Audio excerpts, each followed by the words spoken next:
Hey everybody, it's ed.gamer with another video review. This time we are going to take a look at the Razer Nari Ultimate wireless headset. This is the Ultimate Edition, so it comes with the HyperSense haptic feedback system in the ear cups. How well does it actually work? What are the pluses and minuses? Stay tuned.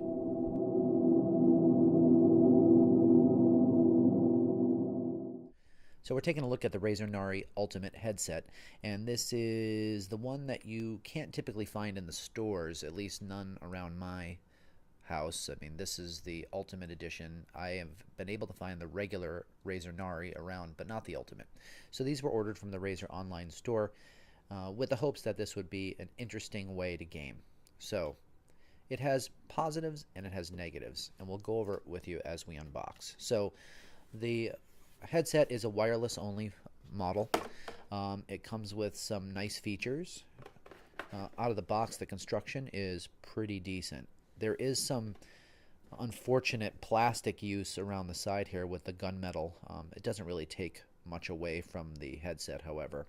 It's one of these self-adjusting headsets, so there's a spring-loaded mechanism in there, so you don't have to adjust the headband to your specific head shape. It does it automatically. It has a pair of metal bands across the top and the padded cushion underneath. It's actually very comfortable. Very, very comfortable. As far as the drivers themselves, or at least the ear cushioning, this is where the headset really does a nice job. The cushions are gel foam, or cooling gel, rather, and when you put them on, it really does deliver a very cool feeling to your head. The problem is it is a passive cooling, not an active cooling, so there's nothing in the electronics that cools this gel. It's just basically the characteristics of the gels, but it only lasts for about 15 minutes, so you got some coolness for a while, but then it fades away and it just takes up the temperature of your body and heats up to a nice 98 degrees within about 15-20 minutes.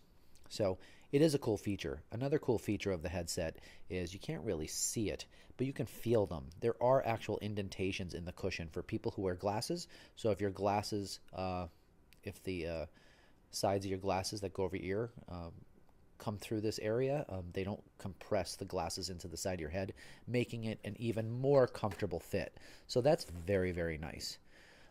Microphone is retractable, as in a lot of other Razer headsets. And flexible, which is nice.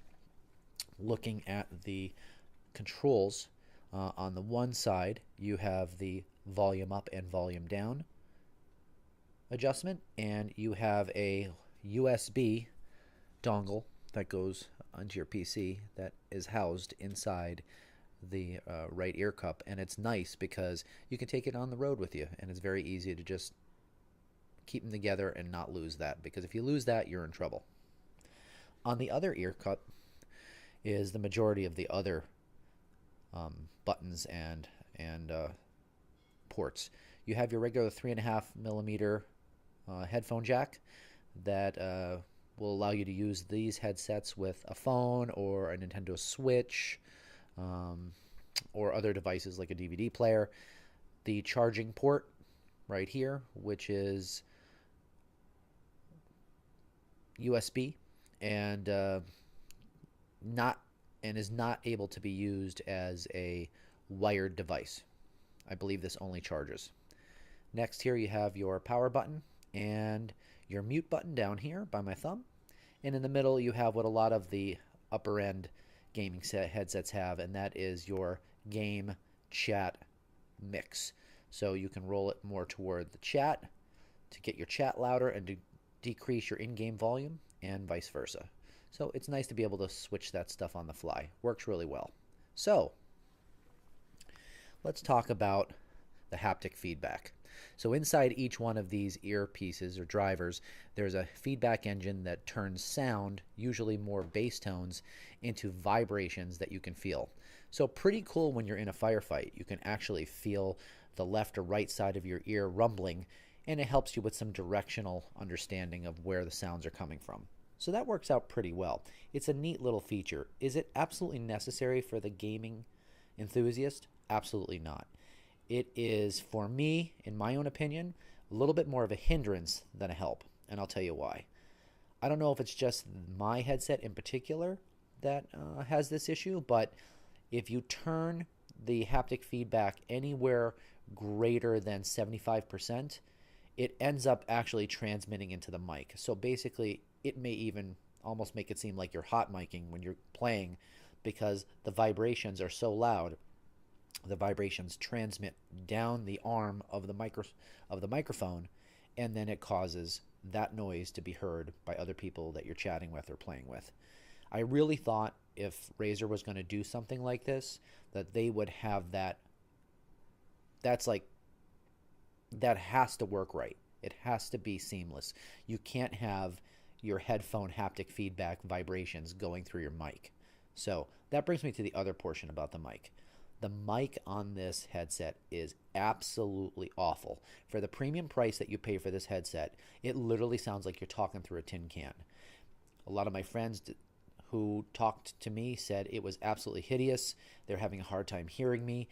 I tried to adjust some of the sound settings to try to see if I can make the mic a little more clear, but alas, it really didn't help. There are a lot of settings in Synapse for this headset to change how much haptic feedback you get, to change multiple settings to try to help with your reducing like ambient noise. A lot of the same settings you can see on like a typical Ventrilo setting or TeamSpeak settings. So it's okay as far as your settings, but the quality of this microphone is horrible for the price you pay. I am right now using the Arctis headset, Arctis 7, and it is 1,000 times better than this.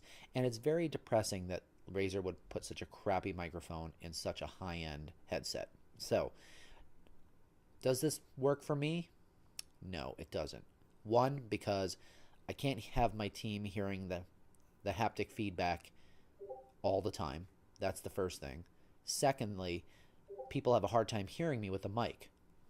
So those two things alone are a reason for me to not recommend this headset. Now, your experience may differ. If you like to play more single-player games, it'll be really great. But if you're into team-based playing, it's probably going to be a little bit of a hindrance to you, unfortunately. At least that was my take.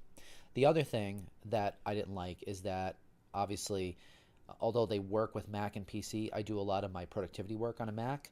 So I don't like the music bass getting translated into haptic feedback in the ear cups. And on a Mac, you can't turn it off. You have to actually go into the PC, turn it off, then switch back to a Mac. And I have a system that I'll show in another video that can kind of toggle between each type of PC. So that doesn't work for me. Bad mic experience in chatting when I'm in business calls. Don't need to hear haptic feedback all the time, and probably not helpful enough for me in a gaming situation that it is a absolute must-have feature. So, and if you're looking to say, hey, it looks like you just opened this and you're doing an unboxing, the reason why is because it's actually sold on eBay. It's going back. I decided to go with the Steel Series, and I love it 500 times better than this. The sound quality from these is actually very good, so don't get me wrong. Great sound, bad mic, haptics can be annoying, and haptics get into your mic feed to other players at over 75%, or at 75% or above intensity. The other things you get in the box while we're here is the kind of typical Razer stuff. You can slide out this piece. Inside, you'll find the 3.5 millimeter cord for use of these headsets in phones or other devices, DVD players, Nintendo Switch, whatever. And you get the charging cable, which is down in here. Typical Razer braided cable, nice quality. And your instruction manual. It's actually nice to have a decent instruction manual that goes with these. And of course, the Welcome to Razer letter that comes with everything that you buy from Razer. So that's basically what's in the box. The pros, build quality is nice. Comfort, sound quality, really good. The cons, haptic gets transmitted into your mic and can annoy other people.